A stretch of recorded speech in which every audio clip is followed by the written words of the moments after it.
estamos terminando a campanha de descrição de abril. Nós fazemos parte do grupo de Educação em Saúde, que é um grupo multidisciplinar que somos profissionais acadêmicos dos cursos de ciências contábeis, arqueologia, psicologia, geografia, farmácia, sociologia, antropologia e biomedicina. Nosso grupo trabalha em uma multifacetada de educação em saúde, com o grupo da comunidade do Paraná, do qual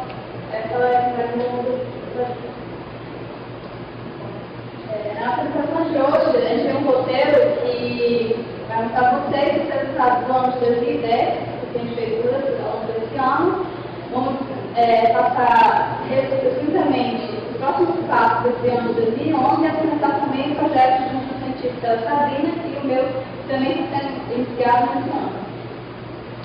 O projeto tem como objetivo construir participativamente com a comunidade práticas socioeducacionais que condizem ao grupo trabalhado, de forma a contextualizar a saúde nas suas variadas vertentes, a biológica, ambiental, política, econômica e social. Com isso, a gente quer interrelacionar o conhecimento, então, saber acadêmico e saber profissional. O caso de Rondônia, que é um caso neste mapa, ele foi escrito por uma base conturbada, ciclos de econômico e ocupação. E, geralmente, os ciclos de ocupação e de econômico são ligados ao Rio Madeira. O Rio Madeira se encontra na região norte do estado, que condiz a parte vermelha do mapa. Significa o quê? A parte onde a distribuição de casos malares tem um alto índice. Com isso, esse ciclo que se inicia agora é o ciclo da extração do potencial hidrelétrico, já que a madeira é um dos rios mais altos do mundo. Então, são duas usinas construídas nesse rio, a usina de Giral e a usina do Santo Antônio. A primeira usina de Giral, ela afeta diretamente a comunidade do Paraná, de forma. Ela está sendo reaplicada a uma nova cidade com uma visual totalmente diferente da antiga. E isso, somado à distribuição da malária no estado de Rondônia, mas a possibilidade de uma epidemia no processo da produção dessa doença e a defasada estrutura da saúde do Paraná, que está contando um setor de malária muito propício, dois de epidemias, que atendia 1.600 pessoas e agora está passando de 15.000 famílias, chamou a nossa atenção e fez esse motivo da estrutura da comunidade. As características que a população tinha anteriormente contam nessa primeira foto. Era um caso do tipo mais horário, onde eles tinham diretamente contato com a natureza, e da natureza eles retiravam a sobrevivência deles, que seriam o quê? Os madeireiros, pescadores.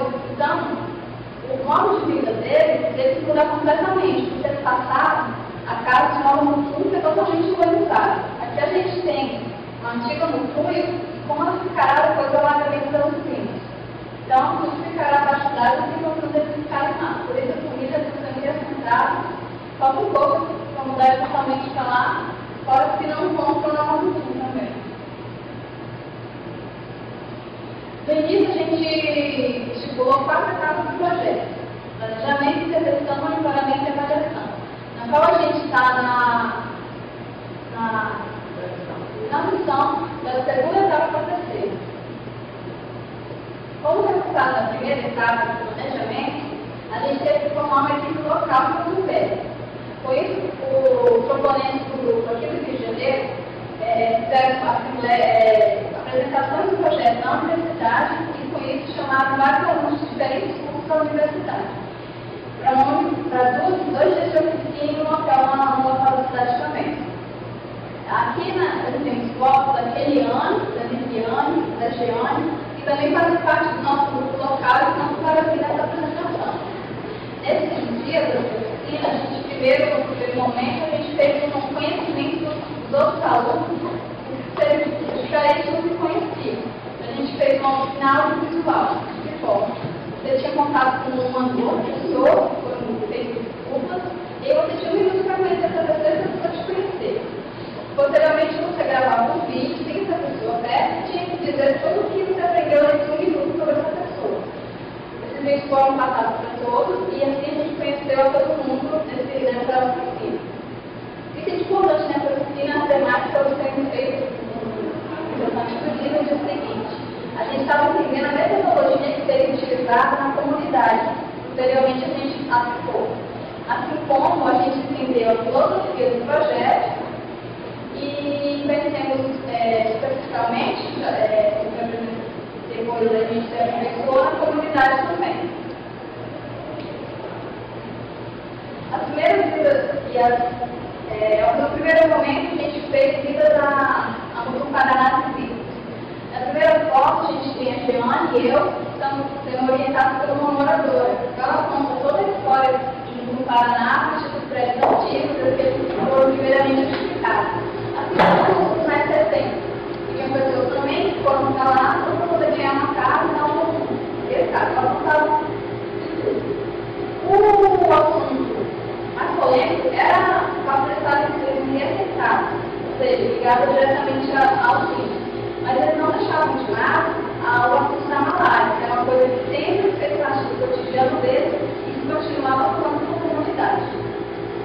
Nesse primeiro momento, a gente também identificou moradores-chave que poderiam fazer como diretores de escola, diretores do centro de saúde e líder comunitário como possíveis pessoas que fariam a ponte entre a comunidade e o projeto oficialmente, como representantes desse grupo. Também elaboramos um mapa de cultura Paraná, que serve tanto como um documento histórico, já que essa cidade fica totalmente alagada, como também a gente está fazendo um estudo para ver se esses raios que tem no mapa, eles, em relação ao posto de saúde e as casas, que a distância interfere no atendimento e nos casos de malária na ocorrência. Também vamos entender o contexto que as pessoas se encontravam para saber que metodologia correta utilizar ao longo da pesquisa. Participamos da Assembleia responsável por um marco, um movimento contra os ativistas nas barragens, comunidades indígenas, que também foram afetadas indiretamente e que também queriam reivindicar seus direitos, assim como os moradores que alegavam ter suas próprias terras. Nesse dia, foi um dia que a gente pegou desde de manhã até de 11, meia-noite, para apresentar o dia todo a nossa proposta à comunidade oficialmente ser aceita. A gente começou inicialmente com os professores da escola e aplicava o nosso projeto. Então, eles abriram as portas e a gente tentou para os alunos da escola. Essa é uma apresentação que a gente fez à noite dos alunos do ensino médio, aqui na escola Nossa Senhora de Nazaré. Assim também como a gente propôs ao posto de saúde e também como bem aceito pela comunidade. E fez um link, faz um link agora que os próximos passos que a Sabrina vai apresentar a vocês. O primeiro momento de intervenção que a gente fez na comunidade foi na escola. Nós tínhamos feito já essa ligação com a coordenação, com a direção da escola. E como a gente ia trabalhar na Semana do Meio Ambiente, então a própria escola pediu que nós trabalhássemos com as séries iniciais para trabalhar com a questão do ambiente mesmo. Então nós fizemos algumas oficinas com crianças de 5 a 12 anos, mas o nosso foco foi com os alunos do 1º ano. Por quê? São alunos que já têm uma faixa etária mais avançada, de 15 a 17 anos, onde a aula seria melhor para construir atividade. E também porque os próprios professores nos indicaram que a turma ser uma turma participativa, dinâmica. O que nós fizemos nessa oficina? Primeiramente, nós apresentamos um filme, até aqui, O Bus Sem Água. É um filme que retrata uma comunidade aqui no Rio de Janeiro, de catadores de caranguejo, e eles sofrem muito com o problema do lixo. Então, a comunidade se organiza para resolver esse problema que atinge toda a comunidade. A nossa proposta foi discutir com os alunos qual é o principal problema da comunidade de Mutum, Paraná. E também, semelhante a esse documentário, procurar desenvolver estratégias para resolver esse problema. Logo depois dessa discussão, nós dividimos a turma em 3 grupos e propomos que eles fizessem uma notícia através de um meio de comunicação. Então, um grupo ficou com a televisão, o outro com a rádio, o outro com o jornal, e aí eles discutiram entre eles e construíram uma notícia. Todos os grupos escolheram o tema malária. Nós não induzimos a escolher isso a partir deles. E o que nós observamos a partir dessas oficinas? Primeiramente, o maior contato com esses alunos, que nós continuaríamos trabalhando com eles, e uma oportunidade de ouvir de forma mais direta a da comunidade, porque nessa discussão eles levantaram questões como falta de médicos, como falta de estrutura no posto de saúde. Então ficou bem claro todas essas fases de diagnóstico, tratamento, prevenção, eles trouxeram isso de maneira bem clara. E também a comprovação de que a malária é um problema no cotidiano. Todos eles trouxeram isso e só comprovou que nós tínhamos observado anteriormente. A partir daí, nós fizemos uma outra oficina, só que já em Nova Mutum, no Paraná. Eles foram voltados, foram reassentados, e aí já é a escola atual. Nós pudemos esses alunos uma elaboração de um questionário, questões ligadas à malária, e para incentivar, nós levamos os materiais que eles já tinham produzido anteriormente. Então, qual era a nossa ideia? Era fazer com que eles sentissem participantes do nosso projeto, construir junto com eles esse desenvolvimento do projeto. Eles fizeram, nós dividimos a turma em 3 grupos, e aí pedimos para que um grupo elaborasse questões relacionadas à prevenção, outro grupo diagnóstico, outro grupo tratamento. E depois nós trocamos. Então eles fizeram esse primeiro questionário. Nós aplicamos o questionário, fizemos uma aplicação piloto. Depois dessa aplicação piloto, nós tentamos, analisamos junto com os professores da escola para elaborar um questionário final que nós iríamos aplicar no restante da população. Nós aplicamos os questionários em 106 famílias. Nova Mutum tem, não sei exatamente quantas famílias, mas nós aplicamos 106 que foram famílias que já estavam no Paraná antes. O restante das famílias são famílias de funcionários brasileiros. E o que continha nesse questionário? 15 questões, envolvendo prevenção, diagnóstico e tratamento, questões que nós queríamos investigar. E aí aqui a gente faz a análise dos questionários.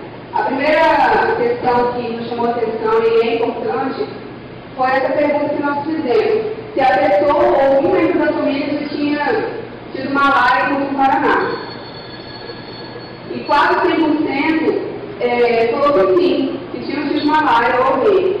Desses 95%, 68% no caso foi em 2010. Então, mais uma vez, nós tínhamos conversado com a população, a gente conseguiu trazer em números.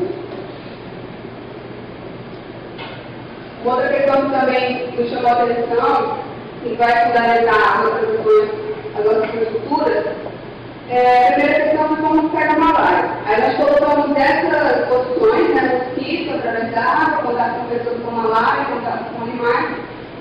E mais de 80% das pessoas afirmaram através do mosquito. Das pessoas que não responderam através do mosquito, responderam através da água. Nenhuma colocou contato com pessoas com malária. Apesar de você estar perto de uma pessoa com malária, você não vai pegar malária, só que nós sabemos que uma pessoa é reservatório, é um reservatório potencial. Então, se você está convivendo com uma pessoa sem malária, você tem maior risco de pegar a doença. E nenhuma das pessoas relacionou isso. Então, nós como que a gente pretende trabalhar, que nos remete a uma outra questão. Nós perguntamos depois de quanto tempo a pessoa busca o diagnóstico, sentindo sintomas, conhecendo sintomas. E só um pouco mais de 5% das pessoas afirmaram que procura o posto de saúde, o agente de saúde, com um dia de sintomas. Então, mais de 70% das pessoas procura o diagnóstico depois de 48 horas com sintomas. Está colocando em risco as pessoas que convivem com ela também. Essa questão de frequência, qual frequência que o portador passava na casa, nós também temos que trabalhar e investigar porque houve uma diferença muito grande de resposta. 25% das pessoas afirmaram que o portador passava uma vez por semana. Já mais de 30% afirmaram que era uma vez ao ano. E mais de 10% afirmaram que nunca passaram. Então, o que a gente vai trabalhar nas pessoas? O que a gente vai investigar? Se o conceito de borrifador é diferente para as pessoas, se uma pessoa acha que o borrifador costuma ser, então a gente vai investigar qual o conceito para as pessoas. E também, a questão que a Fernanda tinha falado, do mapa, analisar essas casas que tem a ver com a distância dos postos de saúde, né, para a gente saber por que essa diferença de resposta. Outra questão é se existe algum motivo que leva a pessoa a abandonar o tratamento.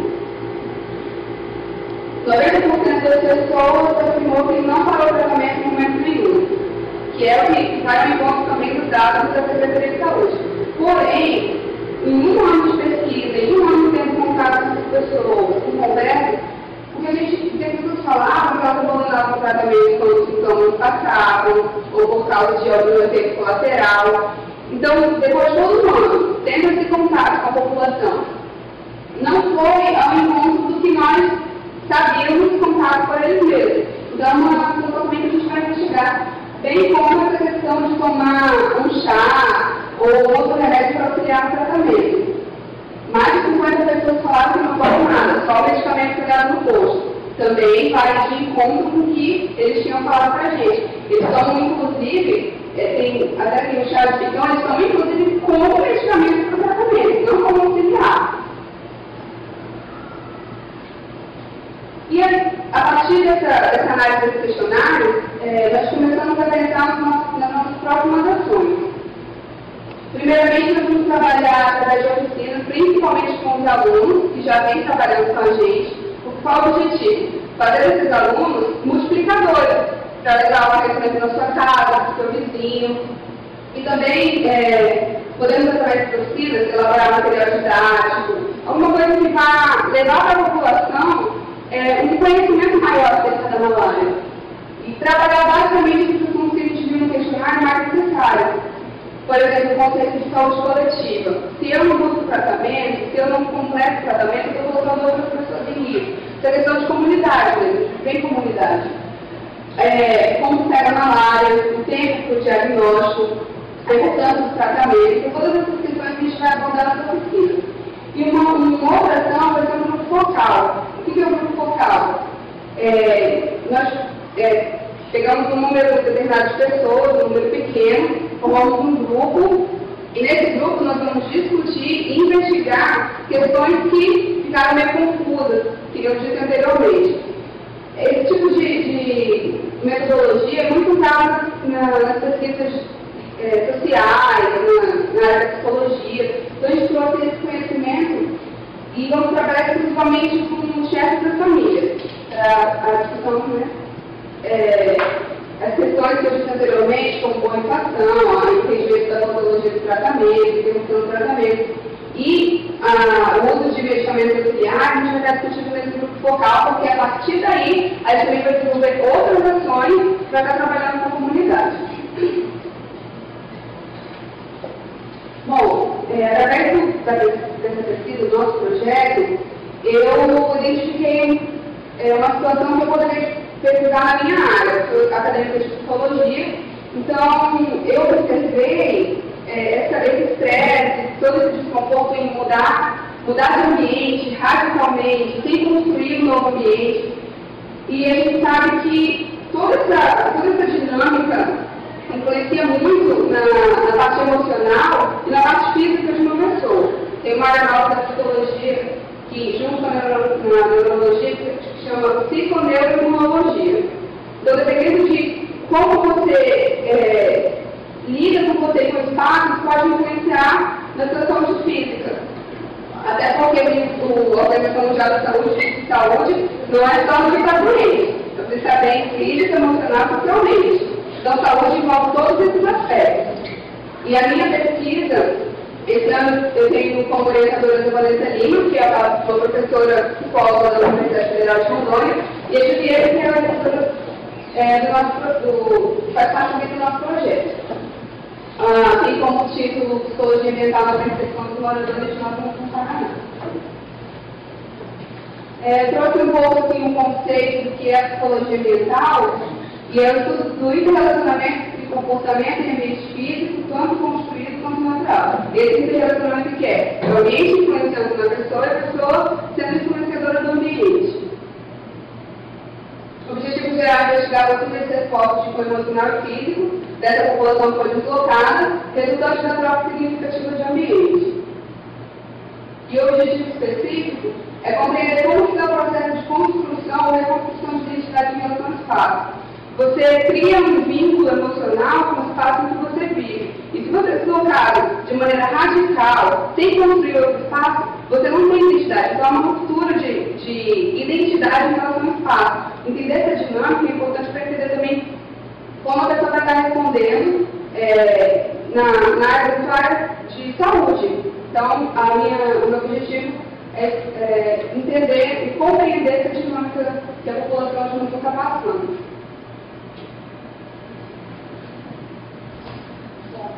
Sou acadêmica de arqueologia e o meu projeto se chama Minha Visita, se chama Malária, doença pela perspectiva do doente. Mas o que vocês entendem por arqueologia? É uma área pouco trabalhada no Brasil, que está se iniciando agora e tem muitos profissionais que vêm de fora. O Mário diz que a arqueologia estuda sistemas socioculturais, sua estrutura, funcionamento e transformações no decorrer do tempo, a partir da totalidade material transformada e consumida pela sociedade. Em outras palavras, o arqueólogo precisa de material para trabalhar. A gente vive vendo que nós somos interessais e testemunhas, porque a gente tem que levantar toda uma história anterior, muito de milhares de anos, tem alguém para contar como foi que aquilo aconteceu. Ou seja, eu preciso de vestir.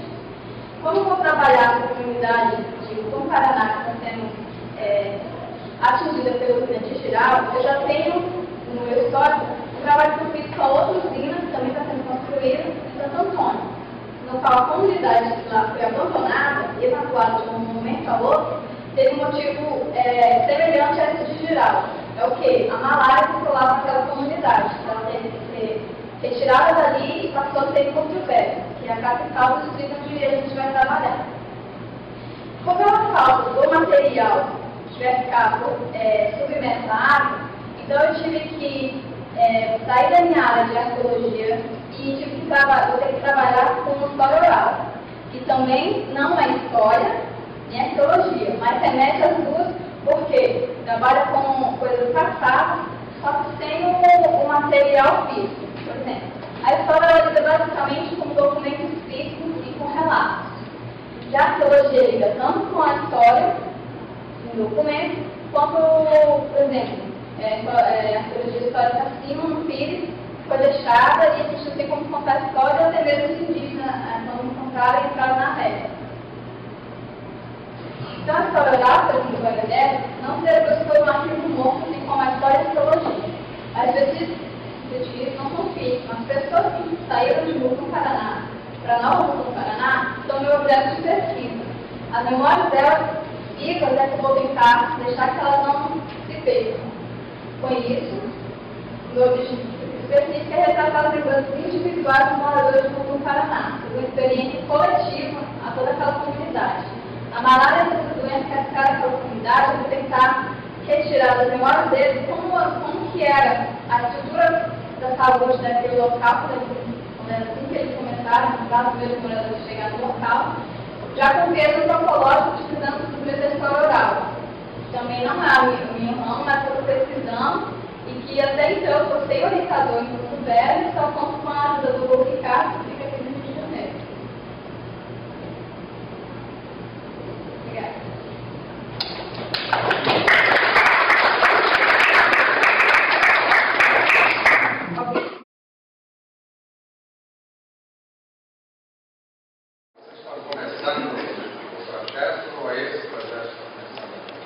Esse projeto específico da área de cada um. Vocês já estão ligados ao projeto Desde o início do ano passado. Falou participantes de várias formações. Pode repetir quais? Nós temos acadêmicos de geografia, arqueologia, psicologia, biomedicina, e temos os nossos proponentes são da biologia e ciências biológicas, assim como da sociologia e antropologia canal. Cada um tem um projeto como vocês? No caso, nós ganhamos a bolsa de desenvolvimento científico, então a gente tem que retirar desse projeto.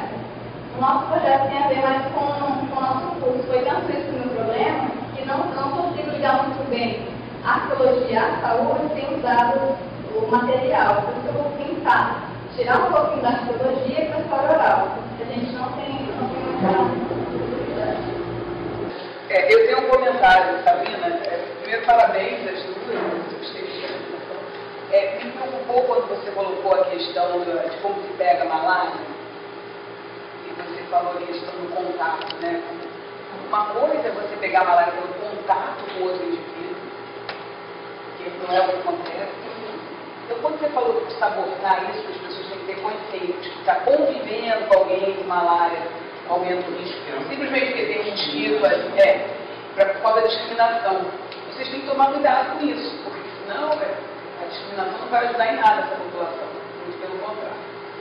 Cuidado com isso. Por outro lado, uma coisa importante que não está no projeto de vocês, eu queria sugerir, é assim, conscientizar as pessoas de uma mesma família. Quando tem alguém com malária, todos devem fazer o exame por conta dos casos assintomáticos. Muitas vezes, quem é o portador que está passando a malária é a portador. E aí não adianta você tratar só aquele que está doente. Isso acontece com frequência. Quer dizer, identificar quem é são e está naquela população, eu acho que vocês deviam incluir essa questão da importância de quando tem um caso na família, todos os familiares serem investigados, mesmo que não estejam doentes. Isso eu acho até mais importante do que essa questão de você dizer que você tem mais risco porque você está em contato com ele, porque eles vão acabar excluindo essa pessoa. Na verdade, não é o contato, né? De um com o outro, é o ambiente. Eu tomaria cuidado nessa questão do como se pega a malária. É claro que é um mosquito, certo? Mas o mosquito está no mesmo ambiente. Na verdade, a gente conversou totalmente sobre isso também. Mas a gente não quer olhar a família sobre a comunidade infectada. A gente quer trabalhar com você como infectado. Você tem que saber que você tem uma responsabilidade também sobre a sua família. Se você for procurar um médico, se você mesmo passando mal e conseguir chegar até o serviço de tratamento, além de você ficar melhor, você vai ter certeza que você não vai fazer mais filho. É isso que a gente quer trabalhar. Mas a gente leva totalmente a questão de cuidado com a culpabilização, cuidado com discriminação. Mas é importante que todos sejam investigados, mesmo que está se tornando. Não, com certeza, é verdade. A gente estava com o cara, eu falei para a gente Vocês acham que eles distinguem bem o que é? O teu discurso mostra que você sabe, mas as 5 perguntas que vocês elegeram, você pega a malária de outra pessoa, e pareceu que estava investigando só o conceito de doença contagiosa, né? Como gripe, né? Que passa diretamente, né? Vocês separaram isso, ou você acha que vai precisar de redimensionar esse tipo de pergunta para separar, né? Porque pegar de outra pessoa e é indireto, né? Você acha que eles simplesmente não associam que o mosquito pegou de outra pessoa, e isso é uma coisa para trabalhar, ou vocês um pouco induziram as pessoas a responder que não pega de outra pessoa, porque não é direto, e eles sabem todo o ciclo. Então, é uma questão que realmente levanta dúvidas. O problema estaria aí com a pergunta, digamos, né? O que a gente vai fazer? Por isso que a gente resolveu trabalhar com um grupo focal, para justamente investigar e diferenciar, saber se realmente não há um entendimento, ou se a pergunta não foi entendida. Por isso a gente vai usar como uma das metodologias do grupo focal. Para todas essas questões que levantaram dúvidas, a gente sanar essas dúvidas. Complementando a resposta dela, Pedro, mas é interessante que durante um ano que a gente passou lá conversando, etc., isso que você falou é fato, assim, a culpa está no mosquito, na verdade, assim, a doença vem do mosquito. E isso não é novidade, assim, tem outros trabalhos da Virgínia Chau, da Educação de Saúde, com relação à esquistossomose, que eles têm um problema muito grave com relação à devastação dos caramujos, como todo, porque a culpa fica no caramujo, a doença é do caramujo, né? E não remete em relação ao saneamento, etc. Então, isso na conversa a gente repara. Onde que a capivara tem em São Paulo, né? Exatamente, a capivara chegou, trouxe essa doença. Então, essa coisa de não relacionar que o mosquito é um vetor, que acontece com a própria dengue, né? O mosquito deixou de ser Aedes, né? Virou o mosquito da dengue. Eles são um vetor e passa a ser o responsável sobre a doença. E isso tem um pouco de comportamento do próprio poder público, né? Que as estratégias que utilizam para divulgar como é que se pode evitar de pegar a doença é muito coativizando o vetor.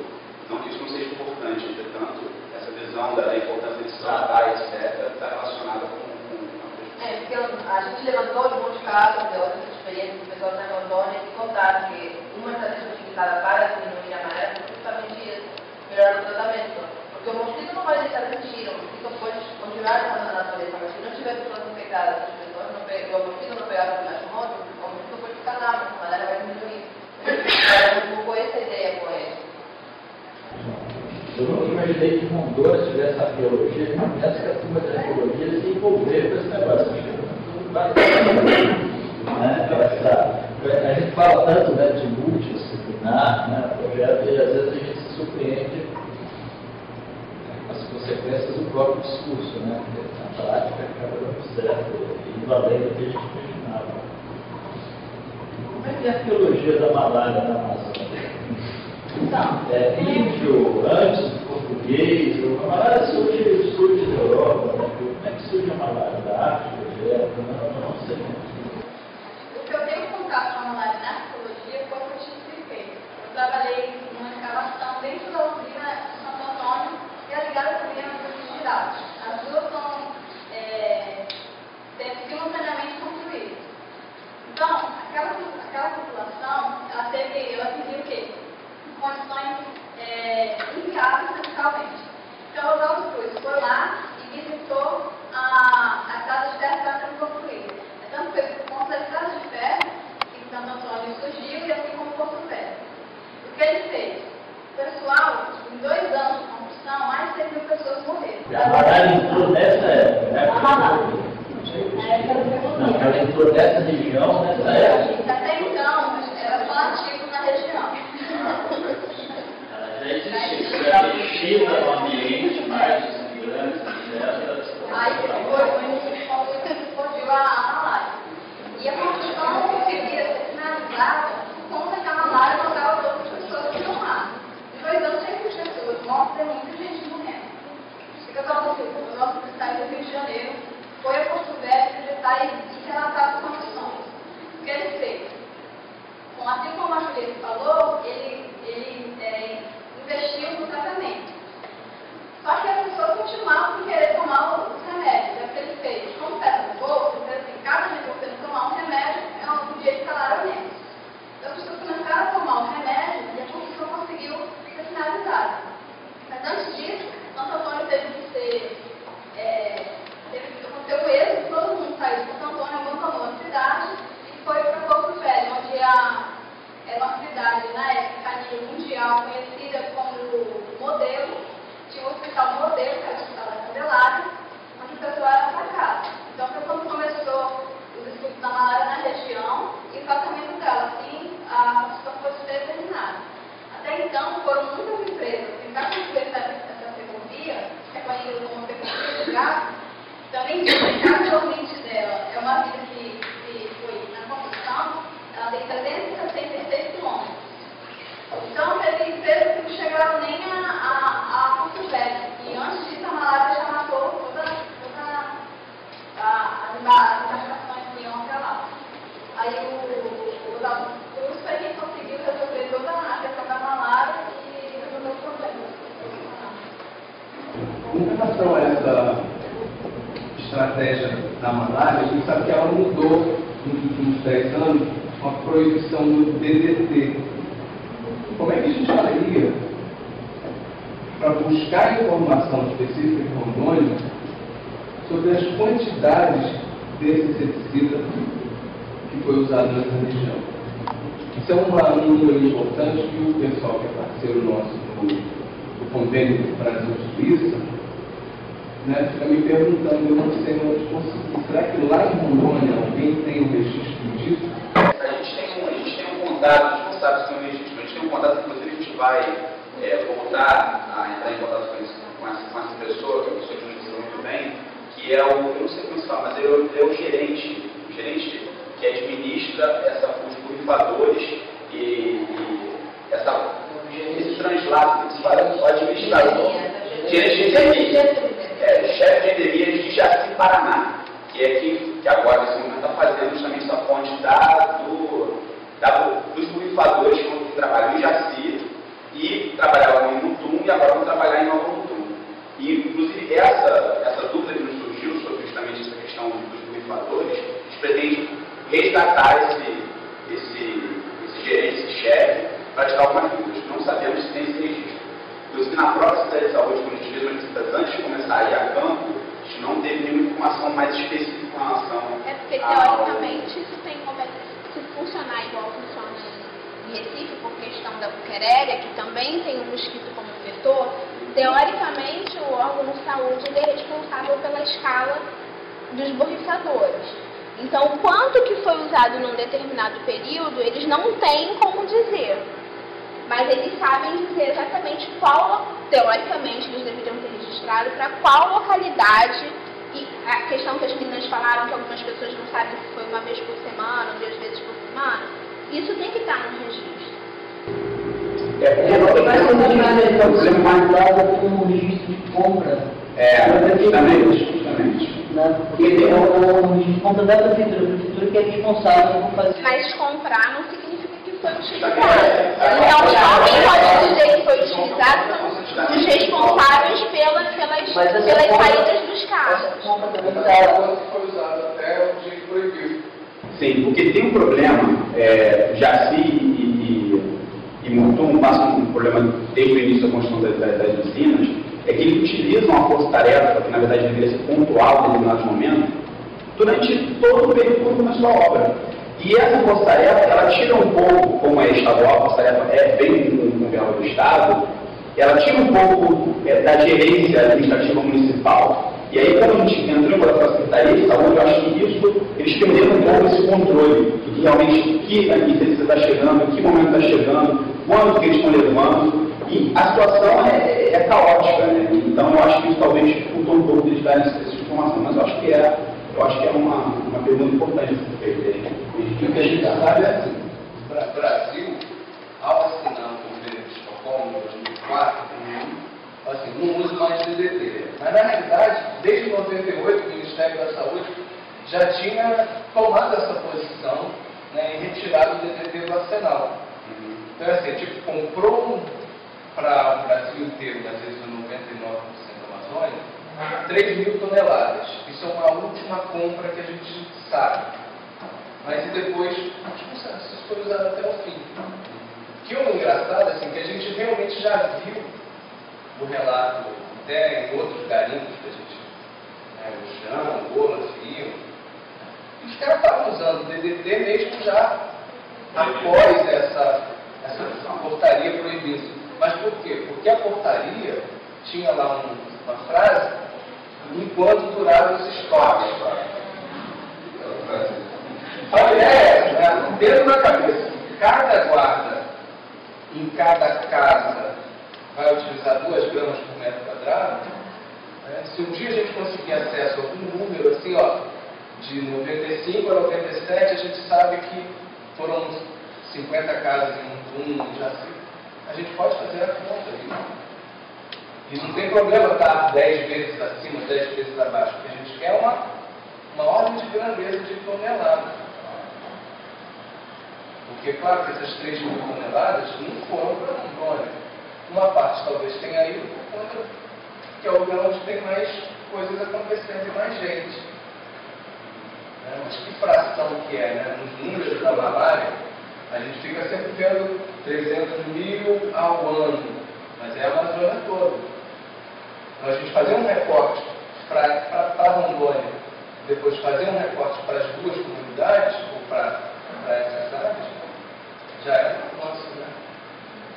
Nem que a gente não chegue nunca ao número, nunca nos digam exatamente quanto foi, a gente tem uma estimativa, né? Eu acho que você falou foi a questão do funcionário lá que faz a infobia, né? Uma pessoa,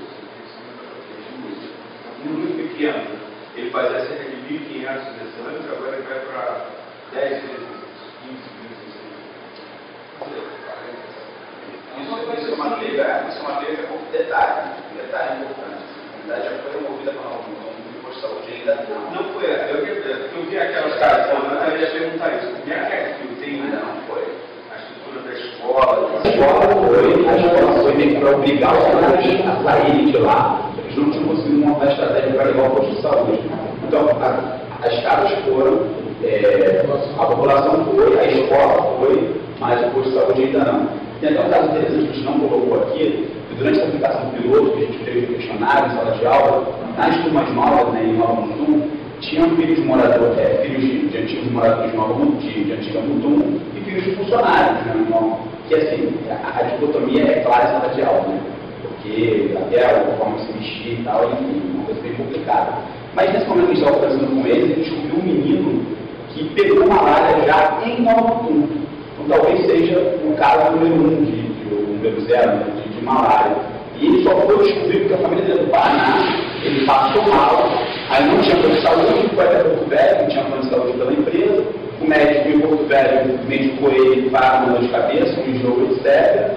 E aí quando ele viajou para o Paraná, foi para visitar a família, o médico lá fez uma anamnésia nele, fez o exame, diagnosticou lá e começou a ser tratado.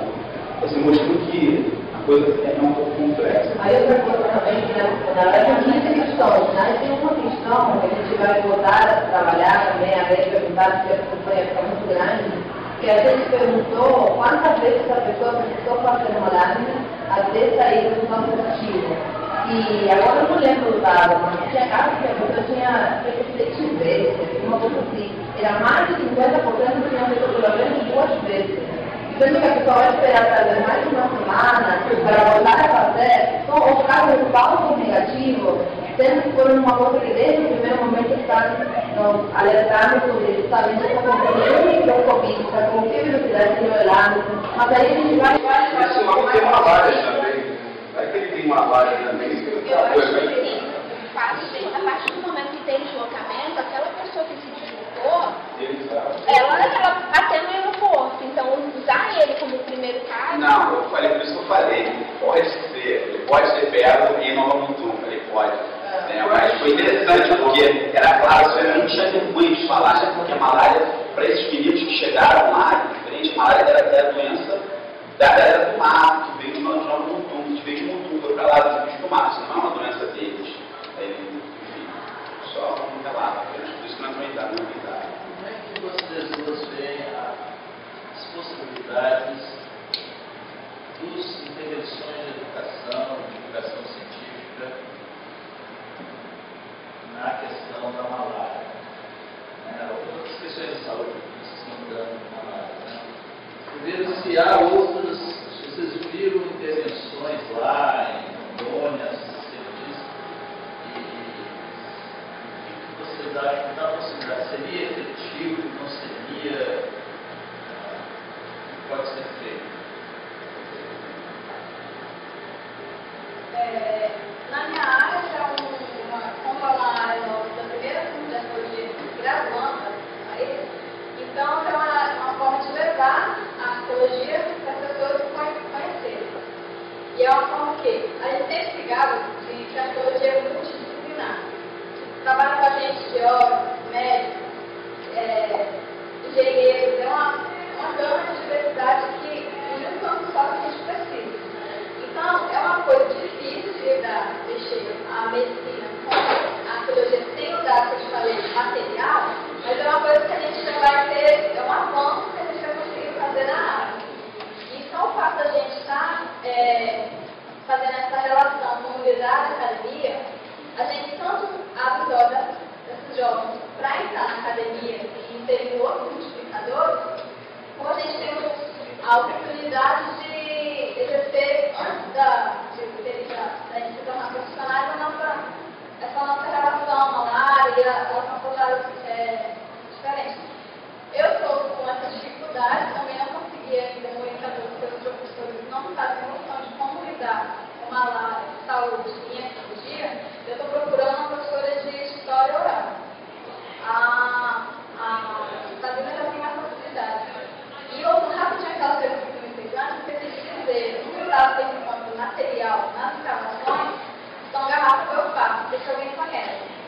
garrafas trazidas da Irlanda e com uma grande quantidade de meninos que era a época que eles utilizavam para poder fazer a manutenção da doença.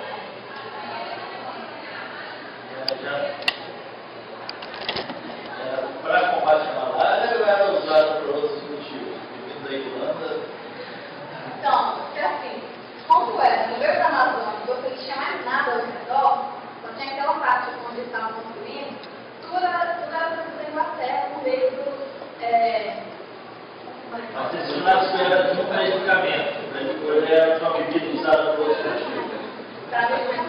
Também porque quem tinha para eles não queria beber a água de madeira, porque é uma água barrenta. Só que a gente sabe que a água barrenta e a água limpa, é melhor você beber a água barrenta do que a limpa, porque a limpa o quê?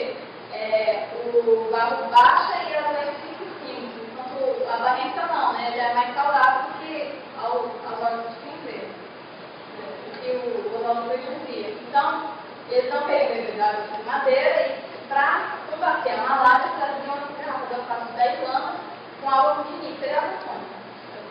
Nada com água tônica, mantém.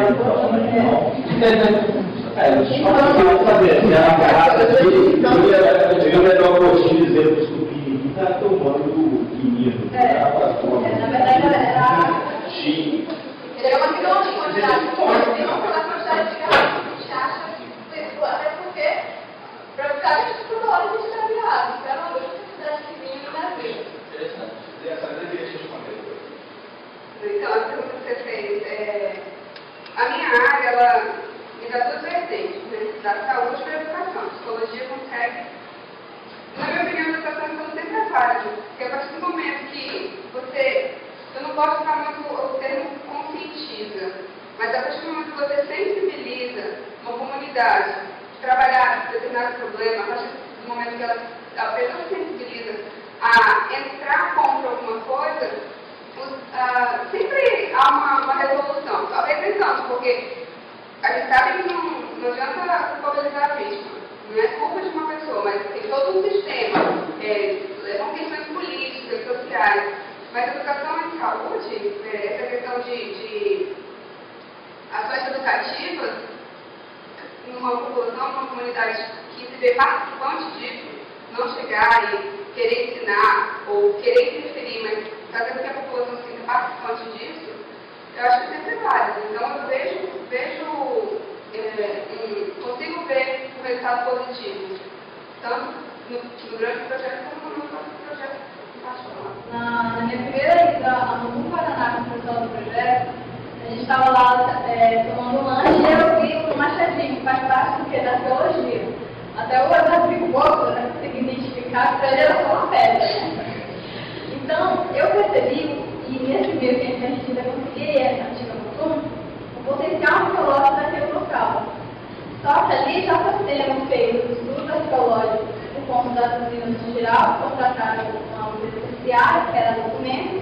Só que eu, infelizmente, não tive a oportunidade de participar do trabalho. E não vai ser conseguido tirar 100% das coisas, porque é uma intervenção rápida, praticamente ambiental.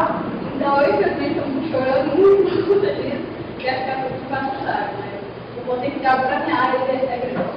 E, assim, só talvez complementando, tem uma diferença muito grande pelo que a gente observa do nosso projeto para alguns que a gente encontra lá, é que a nossa metodologia, por ser uma metodologia de participação, né, tudo que a gente desenha, todos os nossos questionamentos, todas as nossas intervenções, elas são construídas junto à comunidade. A gente não chegou com nada pronto.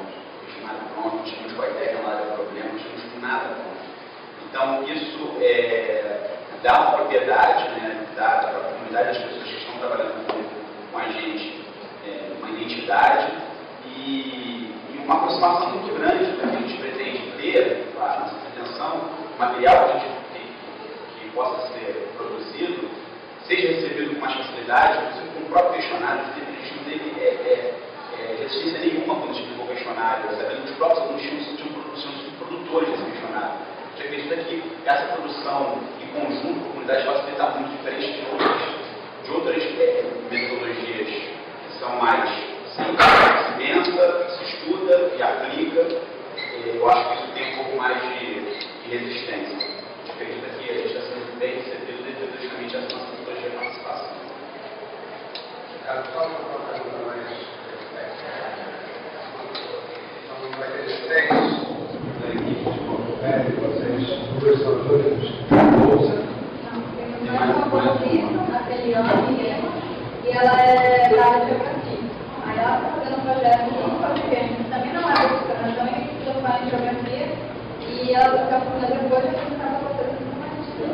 tem duas voluntárias, né, uma estudante de biomedicina, uma estudante de geografia e mais uma estudante de iniciação, que é de geografia, que a gente trabalhar com geografia médica. Lembrando que esses projetos estão surgindo agora, né? Se arrumar um orientador, se conseguir alguém lá que abrace a ideia do projeto, a primeira missão delas era trabalhar no grande projeto, que era a parte da educação e saúde.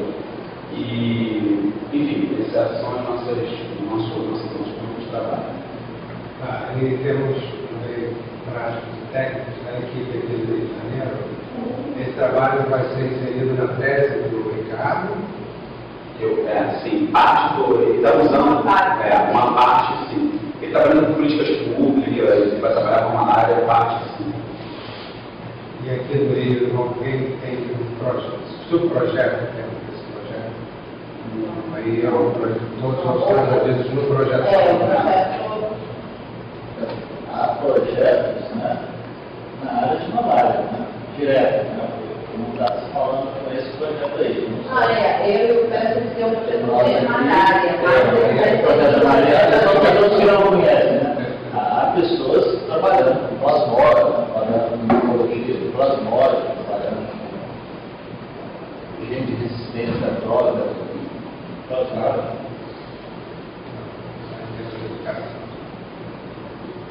Recentemente foi feito um contrato oficial, não sei como é que eu coloco, mas de conversa, né?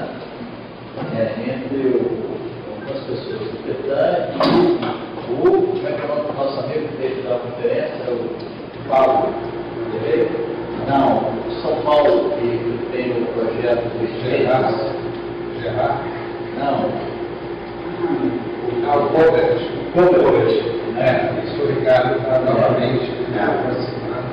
Acho que vai ter bastante interessante. E existe assim, a possibilidade, só para aproveitar o grande projeto que possibilidade de montar grupos de vertebrados para eu tentar usar eles, tentar trabalhar com eles, que já vou ao campo, coletar alguns eurinos, que meu doutorado é eurinos, e eu pretendo também trabalhando com eles também, para fazer um vídeo da Amazônia. Tratamentos não planejados. Tratamentos não planejados.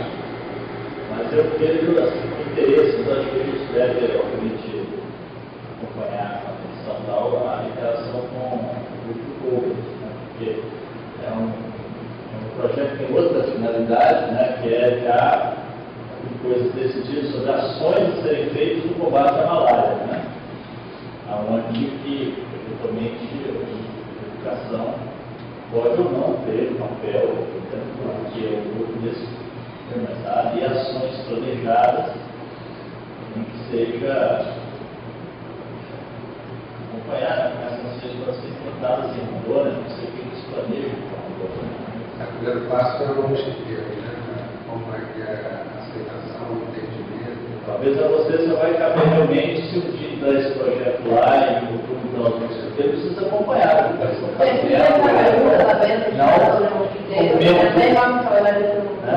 Eu acho que não chegou a a gente tem a pergunta, eles acreditam que é a forma mais. Eles acham que é a melhor forma.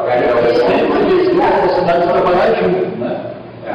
Só que o problema deles, que o mosquiteiro também, é que nem todo mundo na casa usa mais as crianças. Isso também é outro problema, porque o mosquito que não consegue picar a pessoa que está com o mosquiteiro, ele vai concentrar a picada que a gente não usa.